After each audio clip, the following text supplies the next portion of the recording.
Bakit nga ba kailangan mong kontrolin yung ultimate ni Ling? Sa Mobile Legends guide na to, malalaman natin kung paano at kung ano yung mga advantage kapag kinokontrol mo yung ultimate ni Ling. Kasama na rin dito yung mga tama at maling ginawa ko sa laro na to. Sa mga gusto sumali sa ating giveaway, hit nyo lang yung like, share at subscribe. Tapos i-comment nyo yung ID number nyo tsaka in-game name. Tapos skin or hero na worth 500 diamonds. At ang pinaka-importante, dapat matapos nyo yung bawat video. Bubunot ako ng 4 na mananalo at i-announce ko yun every first week of the month. Kaya kung hindi ka pa nakasubscribe, hit mo na yung subscribe pati yung notification bell. Okay, let's go! Sa laro na to, ito pa rin yung gamit kong emblem. Pareho pa rin yung emblem, spell, pati na rin yung item build sa Ling Guide 1. Kaya kung gusto mong mas maintindihan lalo si Ling, mas magandang panoorin mo muna yung part 1 bago tong part 2. Pagdating naman sa lineup namin, kung mapapansin nyo, dalawa yung fighter namin, si Xborg tsaka si Masha. At para hindi kami mag-agawan sa farm, mas pinili na lang ng Xborg namin na mag-adjust. Magsusupport na lang siya sa laro na to. Kaya siya yung sasama sa akin sa mid at yung Grak yung sasama sa Granger. Hindi magiging maganda yung simula namin sa laro na to, kaya malalaman nyo rin dito kung anong dapat nyong gawin kapag na-pressure kayo sa early game. Ngayon pa-fast forward muna natin sa mga boring na parts.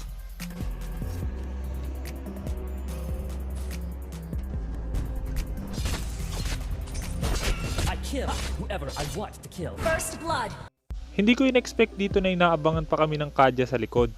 Maliban doon, kailangan nyo tandaan, isa si Kupra sa pinaka-counter kay Ling. Kaya kung may Kufra kayo nakalaban, hanggat maaari, hintayin nyo munang matapos yung bouncing ball bago kayo gumamit ng first o kaya second skill. At kailangan nyo rin tandaan, hindi malakas si Ling kung wala pa siyang ultimate. Kaya hanggat maaari, dapat umiwas muna kayo sa teamfight hanggang sa mag level 4 kayo. Kung nag-invade yung kalaban sa blue buff nyo, bigay nyo na lang sa kanila kasi mahihirapan kayong lumaban agad. Nakapag counter invade kami dito kasi yung Granger nag-rotate papunta sa blue buff. Pero kung dumiretso agad siya sa bot lane, yung Lito na lang yung makukuha ko tapos hintayin ko na lang ulit yung minion wave sa mid lane.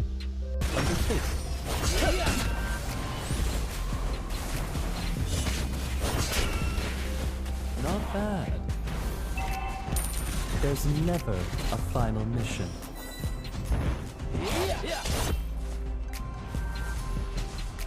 Sunod na dapat yung tandaan kapag gumagamit kayo ng Ling. Kung alam nyong kakapusin yung energy nyo, huwag nyo nang pasukin yung kalaban. At gaya ng sinabi ko sa part 1, para magka-energy kayo, pwede kayo mag-basic attack o kaya naman mag-stay kayo sa wall. Muntikan pa akong mapatay ng passive ni Parsa, buti na lang meron akong ultimate. 0-3 na agad yung laro na to kaya mahihirapan kami. Pero dahil level 4 na rin ako, ibig sabihin makakapag-rotate na ako. One fatal blow is more than enough. Not bad. Not bad. I kill whoever I want to kill. Not bad.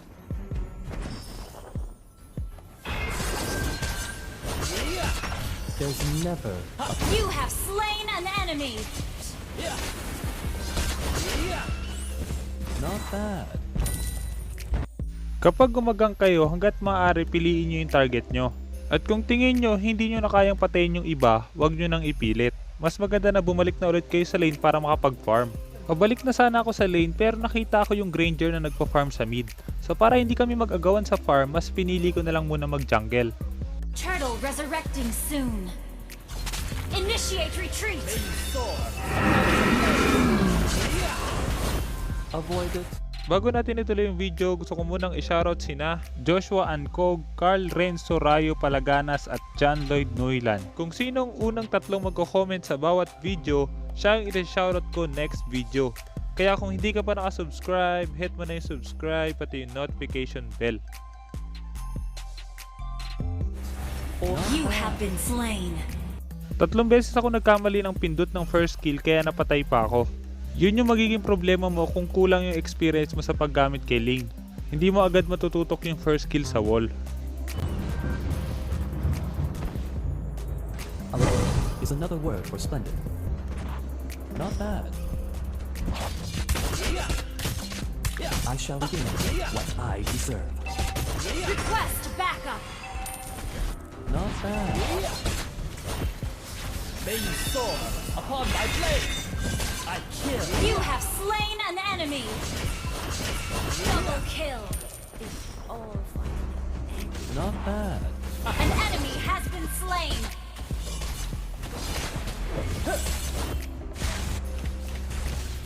Kung mapapansin nyo sa teamfight na yon, puro damage dealer yung inuna namin. Kailangan nyo tandaan, bilang assassin, priority target mo dapat is yung mga damage dealer. At dahil sa teamfight na yon, nakabawi kami sa kills, tapos nakuha pa namin yung turtle. Nothing feels better than playing with blades.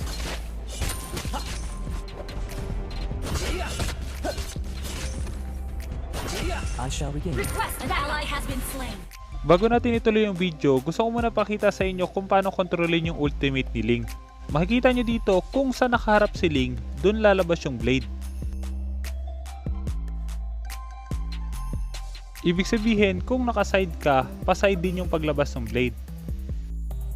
Ganon din siya kahit gumalaw ka. Kung saan ka nakaharap pag pindot mo, dun pa rin lalabas yon. At para mas madali mong matandaan, pwede mo tignan yung arrow na nasa ilalim ni Ling. Kung saan nakaharap yon, ibig sabihin dun lalabas yung blade. Pero sa teamfight, hindi mo na makikita yon. Kaya mas maganda alam mo kung saan ka nakaharap kapag ginamit mo yung ultimate. Mula dito, makikita nyo yung advantage kapag alam nyo kung saan babagsak yung mga blade.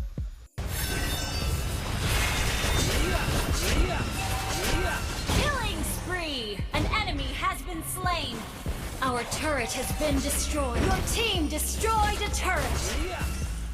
An enemy has Our turret has been destroyed.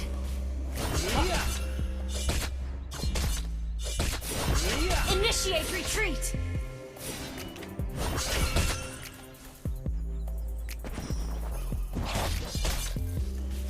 One sword reflects one's thought.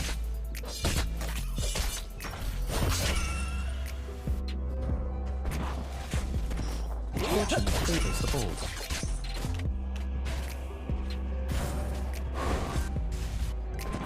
Avoid it or just undertake it.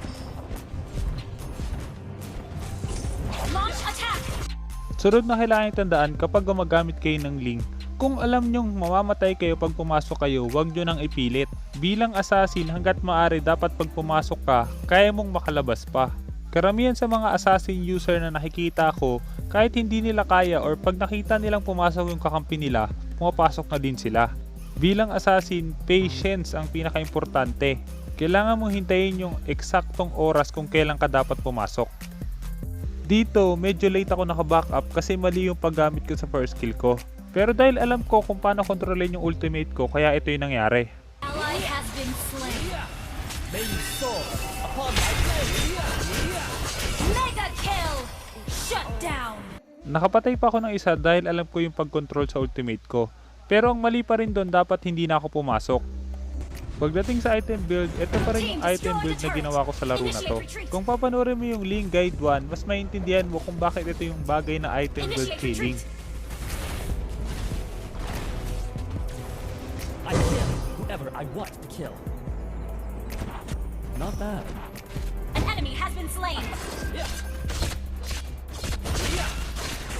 An ally has slain the turtle. Enemy rampage. Avoid it or just undertake it.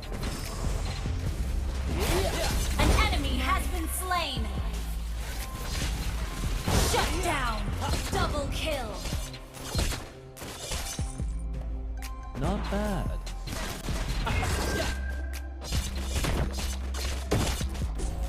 Fortune favors the bold.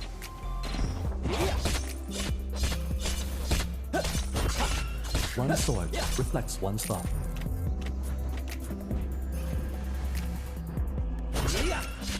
Nothing feels better than playing with blades. Not bad. Pagdating naman sa pagkuha ng sarili nyong buff, kung mapapansin nyo, kukunin ko pa rin yung buff dito. Kailangan nyo tandaan, hindi kayo sigurado kung makukuha nyo pa yung buff ng kalaban. Kung sakali mag-respawn yung buff ng kalaban, hindi kayo sigurado kung sa inyo pa rin mapupunta yon. At kung hindi nyo makuha yon, ibig sabihin wala kayong buff. Kaya mas maganda ikaw pa rin yung kumuha ng sarili nyong buff. Initiate retreat. Not bad. Patay na yung Granger namin tapos masyado nang malalim yung teamfight, kaya mas pinili kong pumunta na lang sa top lane. Isa pang kailangan nyo tandaan pagdating sa paggamit kay Ling, malakas siyang mag-pressure ng lane. Kaya niyang lumipat sa ibang lane ng mabilis para ma-pressure agad to. Kung tingin nyo priority ng kakampi nyo is puro kills, pwede kayo mag-focus sa pag-split push. Nothing feels better than playing with blades. Initiate retreat! Lord resurrecting soon. Alone is another word for splendid. Request backup. Upon my blade! An ally has been slain. One fatal blow is more than enough. Hindi ko in-expect yung flicker ng Chudon kaya nakatakas pa siya. Mas okay sana kung tinipid ko yung first skill ko para kahit nag-flicker siya mahabol ko pa siya. Isa yun sa mga skill na dapat ko pang i-improve. Yung pag-predict ng mga spell ng kalaban.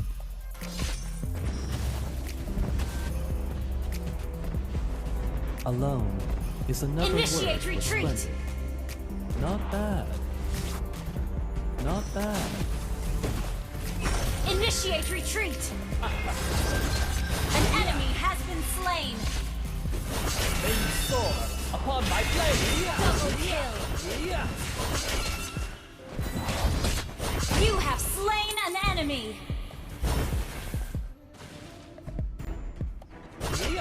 I don't know myself either.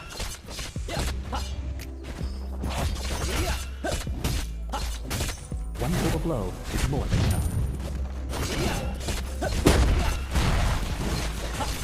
An ally has slain Lord. Not bad.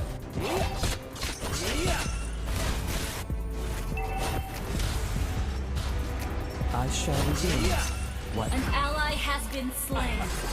You have slain an enemy. Double kill. Triple kill. Shut down. An enemy has been slain. Initiate retreat. Double kill. Wiped out. Your team destroyed a turret. Your team destroyed a turret. Sana marami ka natutunan sa laro na yon. At kung meron kang guide na gusto mo ipagawa, i-comment mo lang sa baba at susubukan kong gumawa ng guide tungkol doon.